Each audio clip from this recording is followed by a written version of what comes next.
Mit navn er Grundleif Grube. Jeg kommer fra Færøerne, og jeg er det, man kalder en ekspressionist. Og så er jeg først og fremmest for alt maskemaler. For mange år siden var jeg gæst i et galleri i Paris. Og i det galleri kom der mennesker fra hele verden. Og den dag lærte jeg en gang for alle, at mine maskebilleder kunne forstås globalt. Alle dem, der var i lokalet, kunne forstå det på en eller anden måde. Så fandt jeg ud af, at jeg kunne tale et kunstnerisk malers sprog, der kunne forstås af alle. Hvis man forestiller sig et symfoniorkester, der består det også af flere hundrede eller 50 musikere, der alle sammen har hver deres lyd, men summen af det hele giver en føling, en stemning, som skaber musikken. Hvis man forestiller sig, at man trykker på en knap, så forsvinder baggrundslyden, så dør det hele.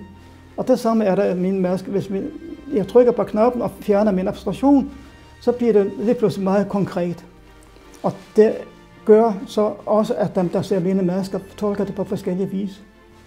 Det, jeg laver, er en non-verbal sprog. Billederne siger ingenting, og alligevel så siger de en hel masse. Det kan man mærke, når man står overfor dem. Masken giver mig mulighed for at bruge maleriet som et slags klaver, hvor jeg kan bruge arbejde fra bas til diskant. Og det giver mig hele registret at køre den fuldt ud fra aggression, vrede, glæde, melankoli og i hele taget hele følelsesregistret. Når man så står over for mine billeder, så skal man ikke tænke, man skal ikke tolke dem, man skal bare føle, fornemme dem.